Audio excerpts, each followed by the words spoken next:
Kalau tak nerangno masalah sifat yang terkait Allah ya. Terus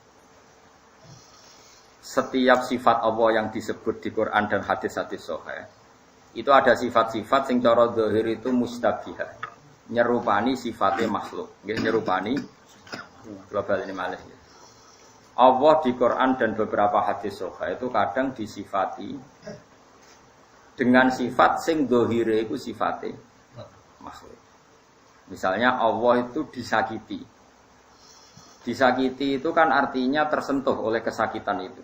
Padahal Allah tersentuh enggak oleh perilaku menyakitkan. Tidak. Karena andekan sak dunya kula acut kabeh misaya Allah kabeh, gak nyembah Allah kabeh, itu tidak mengganggu eksistensi Allah sama.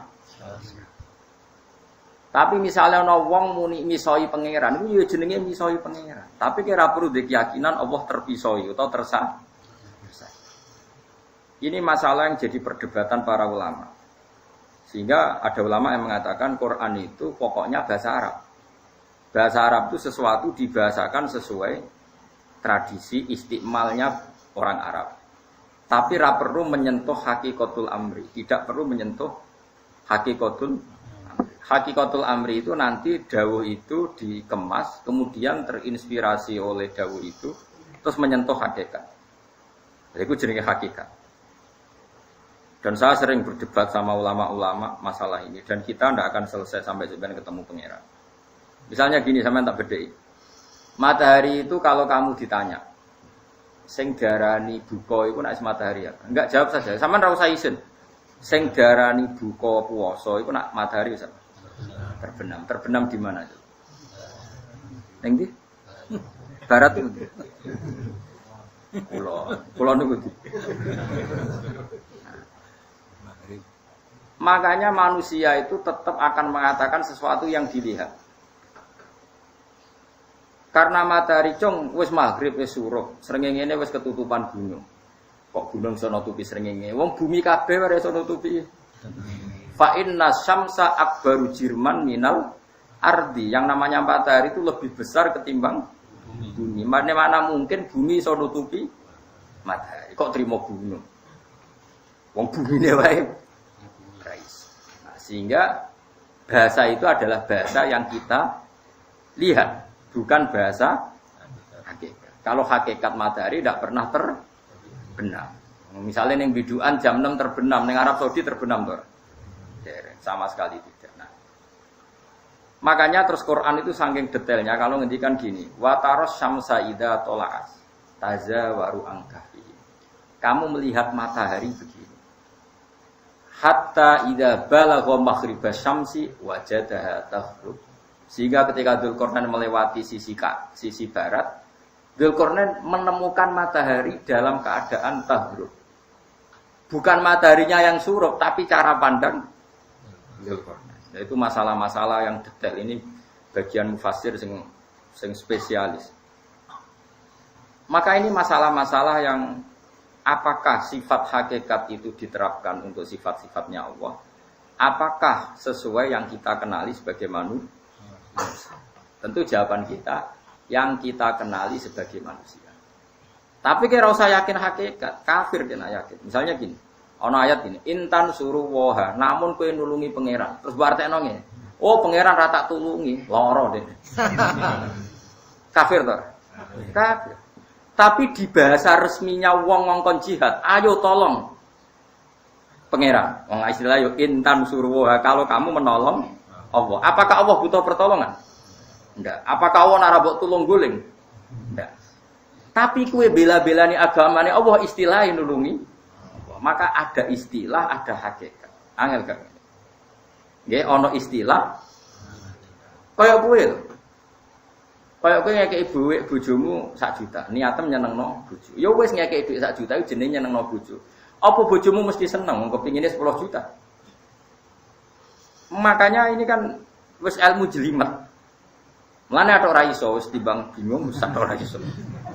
Tapi kula sebagai ulama menerangkan tradisi antara tradisi hakikat dan tradisi masodukul lafzi secara lafaz maknanya demikian. Kula baleni malih ya. Ketika kamu ngarang bab puasa misalnya, Sing darani buka yo wayahe surupe srengenge. Surup ning ndi ning bumi. Mungkin enggak secara ilmu falak srengenge surup ning bumi. Enggak mungkin fa inna syamsa akbaru jirman minal ardi karena matahari itu lebih besar ketimbang bumi. Bagaimana mungkin sesuatu yang besar ditekuk ditutupi sesuatu yang lebih. Tapi cara dohire ya surup. Berarti kita mengatakan surup itu ala ra'yil ain sesuai pandangan mata, tapi bukan sesuai hakikat. Sekarang wong kecelok nglarani Allah, angger misoi Allah jenenge nglarani Allah. Tapi apa Allah tersentuh oleh kalimat tadi? Tidak sama sekali. Karena Allah Qadim, Allah Al-Ali, Allah Al-Azim, enggak akan tersentuh oleh kesalahan manusia apapun. Itu sing disebut takwil, napa? Napa? Takwil. Makanya kalau orang mengatakan subhanallah itu kudu ditafsiri usabbihu subhanallah. Saya mentasbihkan Allah sesuai yang saya pikirkan. Kowe nak gak maknani ngono keliru, sampeyan bener kok. Masyhur Abu Yazid Al-Bustami itu pernah mukasyafah. Dekne maca subhanallah subhanallah digojlok kowe pangeran. Abu Yazid kowe maca apa? Maca tasbih. Tasbih kok apa nyucikno jenengan. Apa aku kurang suci nek nganti mbok suci. Nangis wae Abu Yazid. Semenjak itu Abu Yazid terus belajar nahwu. Nak ngono ngeten Gusti. Perasaan kula dadi menungso kepengin nasbihno jenengan. Tapi jenengan boten butuh tasbih kula. Lah terus piye pokoke ngoten iki. Walane akhir subhanallah ditawil usabbihu subhanallah saya berusaha mensucikan Allah. Tapi kowe ora memberi kontribusi terhadap kesucian Allah. Allah wis suci tanpa kowe. Bahkan jokono kowe dadi ribet.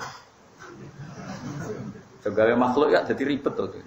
Ono pilihan presiden, bupati, gubernur, fitnah-fitnah tambah ribet tuh. Tapi ra digawe sesuai rencana Tuhan itu ben ini ora usah dijerok-jerok. Biasa wae dunya ula ibun ora usah tenanan. Apa? Saya ulang lagi ya. Ini penting saya ajarkan. Sehingga ilmu itu dibutuhkan analisis lafaz dan analisis hakikat. Kalau analisis lafaz ya sudah karena kita tahu kalimat lafaz yaitu lafaz itu. Tapi kabeh ulama dawuh subhanallah takdiran itu usabbihu subhanallah. Aku mau nyucikno Allah.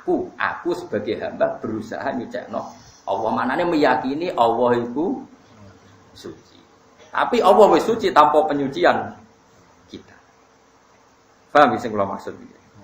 Makanya sing disebut bener iku fa'lam annahu la ilaha illallah asyhadu alla ilaha. Mau aku nyekseni nak pangeran sito. Aku yo ngerti nak pangeran sito. Tapi tanpa kowe darani sitok, pangeran ya wis sitok. Mulane mok muni ngerti. Makanya dari Said Abdul Al-Haddad nuwahhiduhu subhanahu wa huwal wahidu. Said Abdul Al-Haddad itu sange wedine dosa. Mergo dekne wong alim alam, anak kowe kan gak wedi. Dadi kan nuwahhidu wa nuwahhidu ngijekno ingsun Allah ing Allah. Ning gone Nazuman Ar-Ra'iyah.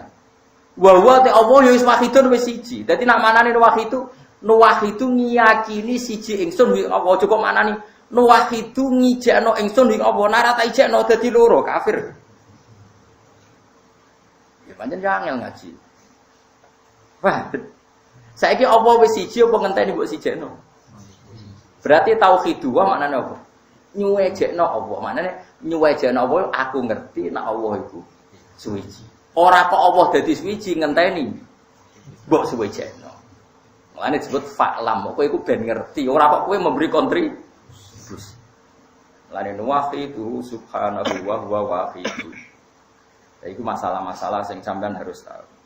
Sama seperti kita baca sholawat. Apa Nabi itu butuh sholawat kita? Tidak butuh. Nabi sudah terlalu dekat dengan Allah. Tapi kita ini butuh membuktikan kalau kita mencintai beliau dengan cara membaca sholawat. Sholawat kita nambah derajatnya Nabi apa bukti kita mahabbah? Bukti kita mahabbah. Kalau Nabi sudah terlalu terhormat, nggak butuh kita. Itu caranya muamalah antara lafaz sampai antara hakikat. Saya ulang lagi antara lafaz sampai antara hakikat. Dan ini pasti terjadi dalam cara pandang kita. Misalnya ini tak bedain, sing lucu-lucu wae iki sing masalah liyane Allah sing gampang. Ana tamu, ya tamu tenan. Terus aku mendingin nek Rugen aku dicandal gendut kriting. Ken gak ana tamu keimangan. Kira-kira sing darani mangan iku sak piring apa sak upuk? Kira-kira sak piring. Terus saiki ning bab salat, khen nak salat iku mangan batal. Terus dia mangan sak puluhan. Mboten batal terus jenenge mangan iku. Ning bab batalno poso mek salat sing jenenge mangan upo sitok wae. Mangan. Sika tabtulus sholatu bil akli. Salat iku batal mangan senajan to upo sitok. Tapi ning bab metu nyugoi tamu. Cung tamu iku keimangan, kei upo sitok. Kan jenenge wis mangan. Koyok ning bab salat ambek poso, saraf to. Cah dalam keriting ini saraf. misal saraf to. Ini masalah-masalah sing padha-padha istilah mangan ning bab salat niku mbek bab batale poso cukup sak upo, tapi ning bab hormat tamu kudu sak pire. Iku asgotok ora pantes. Nah, dan itu berlaku di semua lafaz, di semua istimalul lafzi. Mergo piye-piye kalame Allah Ta'ala itu laisa bi harfin wala sautin. Kita ini mau menduga-duga dengan cara kita. Mulane yo angel tenan. Lah lafaz itu yo ora tau bener, mau anut tren. Saya tak bedheki, Mas Mustofa juga tenan ora mesti iso. Tapi nak ra iso ora berarti goblok, iso wae tawadhu. Kowe nak salat madhep ndi, Mas? Jawab. Gak tau cemulot ora mung. Sing rodok fikih sithik, madhep apa? Madhep kiblat ya.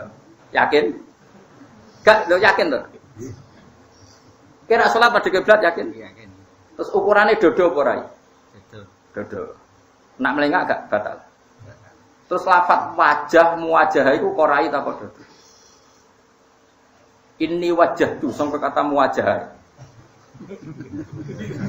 Rai ya wis. Tapi cara mazhab Syafi'i iku dodo. Saya tak bedheki. Wis yakin ya salat wajib madhep kiblat. Ya ono klirune. Piye is gampangane ngomong. Saiki kena sujud madhep ndi? Pas sujud ke salat ora? Ya jawab sitok-sitok. Salat madhep ndi? Madhep sumber. Madhep. Artine ngene lho. Sak top-tope lafaz ku gak makili hakikat wis titik.